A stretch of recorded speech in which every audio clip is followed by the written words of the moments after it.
So starting out for US EVA 31, Terry will come out first. He'll be the lead spacewalker, wearing the suit with the red stripes. Butch will pass out the large ORU bag with the 4 cable reels in it. He'll also pass out the larger of the 2 booms, the P3 boom, and Butch will come out with the shorter of the 2 booms that will be going on the starboard side. Here you see both booms. The boom on the bottom is the port boom that Terry will bring out. It has a reflector bag and an antenna bag attached to it. The boom at the top of the page is the starboard boom that Butch will bring out, and it has an antenna bag on it. Here you see the antenna bag, the hi-fi hardware.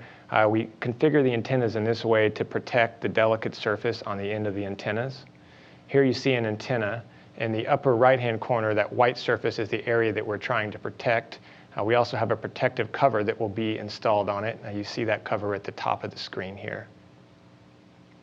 At this point, both crew members will head to their respective work sites. Butch will head starboard, and here you see Terry headed port. Terry will translate over the rat's nest. We call it that because of all the cabling in the area. So he'll continue out to the P3 or port 3 truss.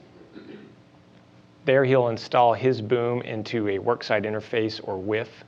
This whiff is typically used for foot restraints for crew members, but this hardware has been adapted to install into this mechanism.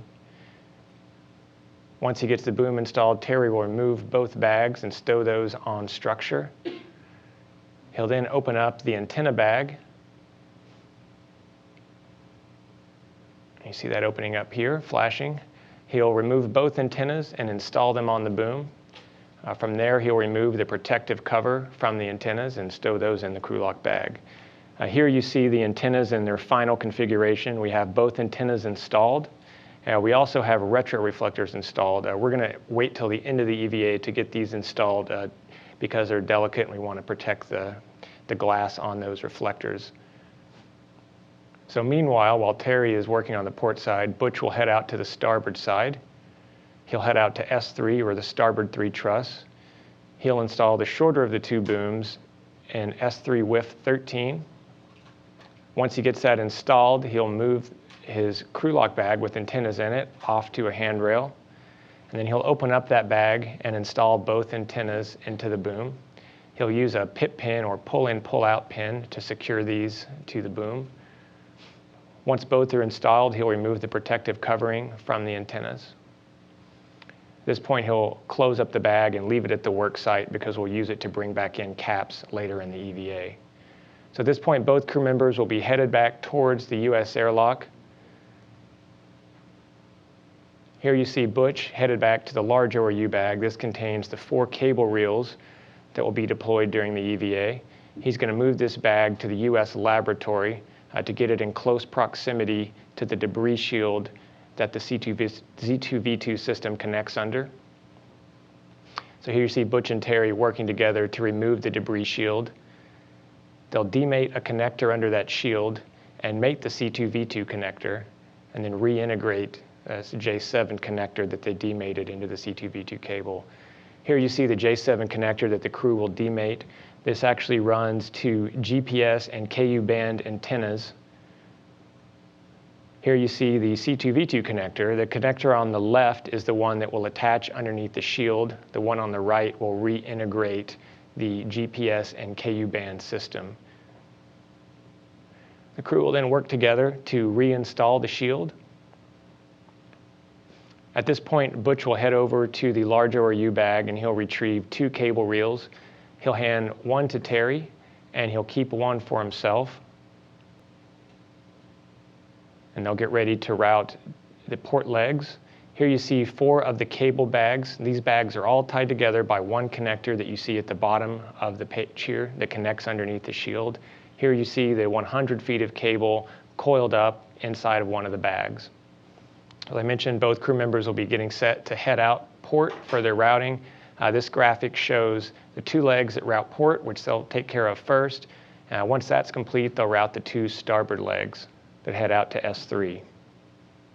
So Terry will head out first. He'll translate over the rat's nest. He'll be taking the aft translation path on the port side of the truss. And along the way, he'll be securing this cable with copper wire ties. And that will secure the cable to handrails to make sure that it doesn't move and cause any issues. Once he arrives at the boom, he'll remove 2 caps from the antennas. These are to protect the electrical connections. He'll then remove the remaining slack out of his cable bag, and then he'll mate that cable to the inboard antenna. Meanwhile, Butch will be following Terry about 20 feet behind. You can see his cable routing path here. As he translates along the rat's nest, he'll be actually putting both sets of cables into one set of wire ties until he gets to the point that you see here. At this point, Butch will break off and start routing his cable on the forward path along the nadir side of the port truss.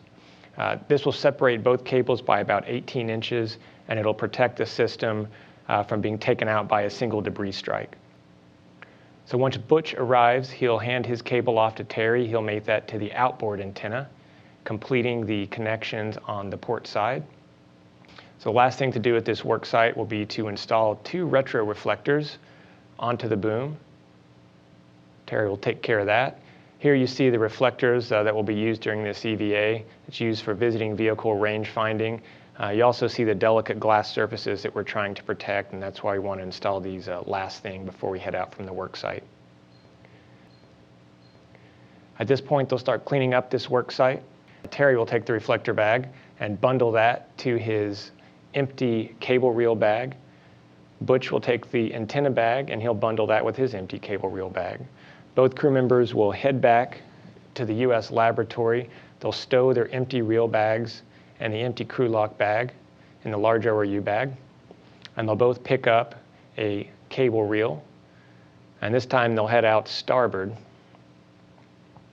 Butch will lead this time, and here we see Butch's translation path. He'll take the aft path out to S3, and Terry will be taking the forward path. Once Butch arrives at S3, he'll get ready to remove the 2 protective caps from the antenna. He'll stow those in the crew lock bag. Then he'll remove the remaining slack out of his bag and attach that to the inboard antenna.